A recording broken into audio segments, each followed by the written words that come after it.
If two people just do this, if it's a perfect match, you can bring the building down. 1 plus 1 is no more 2, 1 plus 1 is a million. It's a twilight zone where creation and non-creation both happening at the same time within you.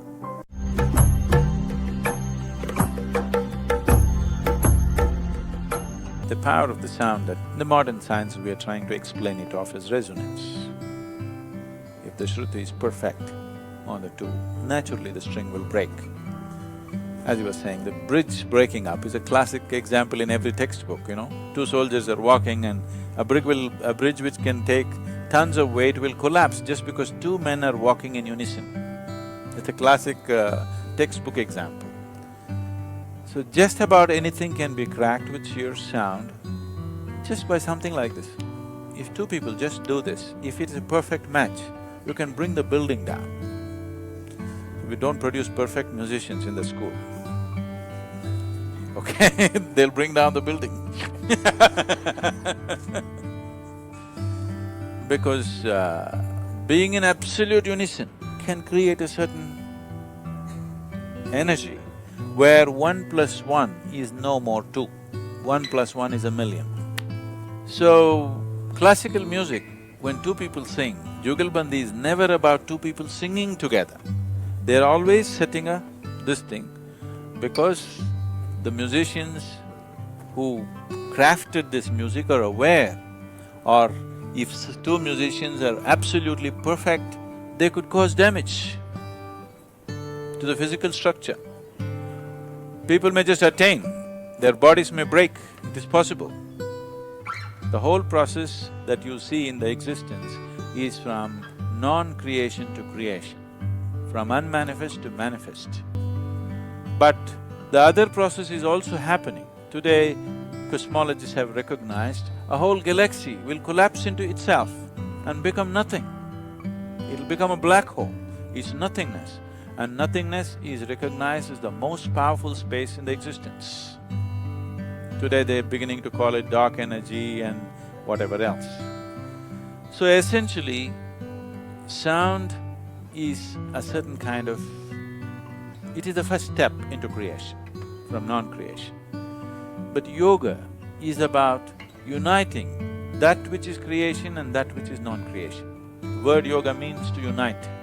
To uniting that which is creation. Creation means a limited form. It may be a planet, it may be a solar system, it may be a galaxy, but still a limited form. In our perspective, it may be large, we may think the universe is unlimited. That's our perspective. An ant thinks you're unlimited. Our perspective of what is size is from the size of who we are. You know, we are looking at something is large, something is small. Essentially, any form is a limited space. So, yoga means to unite that which is limited with that which is unlimited. So, what is a form? To make it formless. But at the same time, we don't want to lose our form, but we want to connect the limited with the unlimited. Yoga means, the other word is to yoke or to unite. So we want to yoke or unite the limited with the unlimited. We want to couple them in such a way that we have the experience of both. That is why we are teaching you Shambhavi. That means it's a twilight zone where creation and non-creation both happening at the same time within you.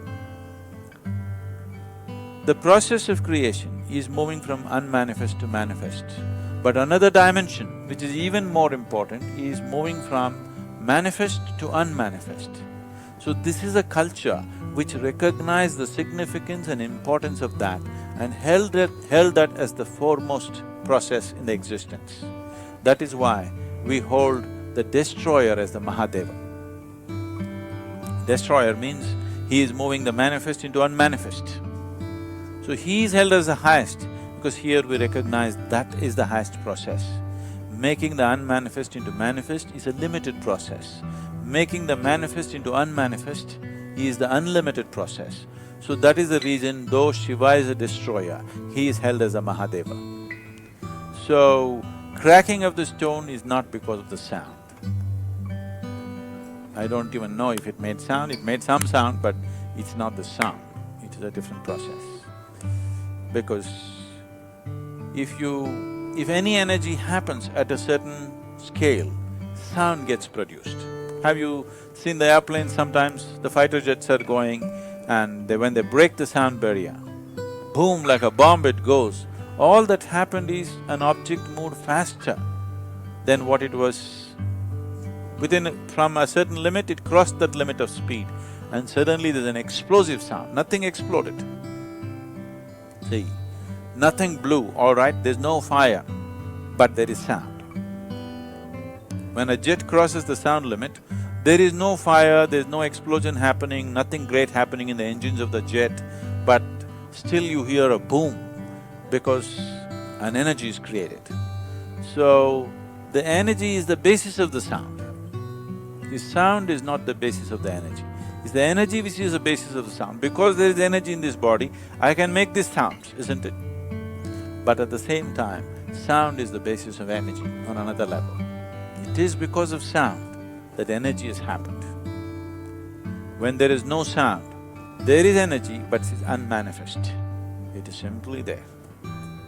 So today, modern nuclear science is explaining this in a certain way, you know.